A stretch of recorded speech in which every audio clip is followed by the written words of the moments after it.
Hello and welcome back to Mr. Powers Teaches Stats.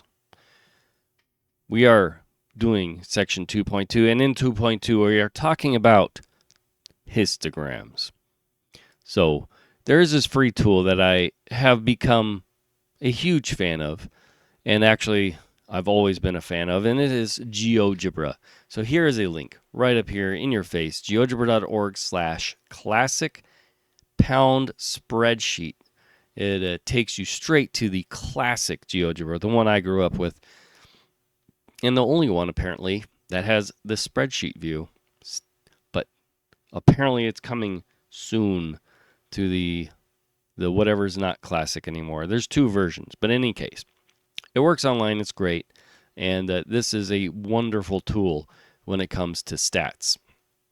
And it's free, and it's been around for a very long time. So I'm going to teach you guys how to use it. Now, let's go ahead and do a problem from the homework, and I'll show you how we can use this to create histograms. It's pretty cool. All right, so without further ado, let's look at a problem. So here's an example. We got the accompanying data and frequency distribution are 45 day commute times to work in minutes for workers of age 16 or older in Chicago. Use data and frequency distribution to construct a histogram. Then does it appear to be the graph of data from population with normal distribution? Man, that was wordy. Does the distribution look like it's normal? How about that? Now, here's what we do. Click on the thing that says click on the icon. And then there is this little click to copy table. And we're just going to copy it to our clipboard. I like commas, so I'm going to go comma, and then I'm going to click over here on the left, right click on it, go copy, and that should go 60 all the way down to 30 at the bottom. We close that out, go into our view. This is what you get in GeoGebra. You type that in the address bar right up here. Click right there.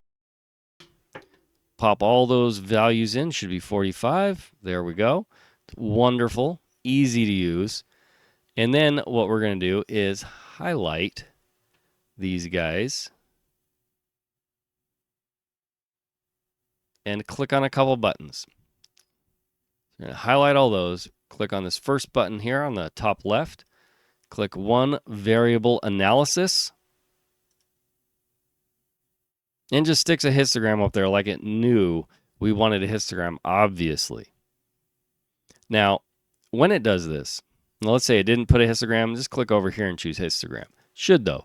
You can change the number of classes right here. So right here we got, looks like over here, 1, 2, 3, 4, 5. Here's 4, here's 3, right? And we can move those over. How many classes do we want? It kind of automatically decides where the classes start and finish and the class width and all that stuff. That's cool. But let's say we want to be more specific, and we do for this problem. Going back to the problem, right? This is multiple choice. So I'm like, all right, which one do we want? And they weren't that specific. How many classes? What's the class width? But they did give us they gave us the classes. And they gave us the frequencies they come up with. They already did a lot of the work. But in any case, our class width is going to be 15 minus 0. That's 15, and we're starting at 0. So with that information, we can click on this gear, go set classes manually, and then these values come up here. Start at 0, yep, and the class width, we want to be 15. Make sure to hit enter after you're typing in that last number, and it's going to create that for us right away. We can even export this if we want, but we don't. And there we go. We got what we were looking for. Now I'm going to slide this over a little bit. We got a lot of power here. It's pretty nice. Here, can I get rid of that? I can't. All right. Slide that over. And why do I want to slide that over? Because, right, it's a multiple choice. Let's take a look. Is it a, hold on. There we go. I'm going to slide that. All right. Let's see. 0 to 10, that is incorrect. 0 to 15, yep. 0 to 15 is what we're looking for.